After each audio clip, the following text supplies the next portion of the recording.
মসজিদের সেক্রেটারি সভাপতি হবে তো ওরাই যারা ইমাম না থাকলে ইমামতি করতে পারবে, ইমাম না থাকলে জুম্মার খুতবা দিতে পারবে, ইমাম না থাকলে জুম্মার খুতবা তো দূরের কথা ঈদের খুতবা দিতে পারবে, ইমাম না থাকলে ঈদের জামাতের ইমামতি করতে পারবে। এরাই তো মসজিদের সেক্রেটারি সভাপতি থাকবে।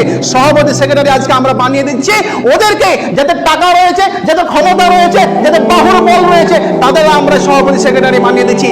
একদিনও 5 ওয়াক্তের নামাজ তো পড়ে দূরের কথা, সূরা ফাতিহাকে সঠিকভাবে পড়ে শোনাতে পারবে না, এরকম সেক্রেটারি সভাপতি সমাজে অনেক জায়গাতে রয়েছে, অনেক জায়গাতে রয়েছে। আপনাদের এখানে আলহামদুলিল্লাহ ভালো জায়গাতে রয়েছে, অনেক জায়গাতে এরকম সেক্রেটারি সভাপতি রয়েছে।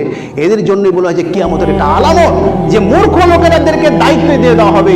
সমাজের শিক্ষিত লোকেরা দায়িত্ব পাবে না, যারা ইমাম না থাকবে নামাজ পড়াতে পারবে, ওলা জলিন পর্যন্ত সঠিকভাবে বলতে পারবে, তাদেরকে দায়িত্ব আমরা দিতে চাই না।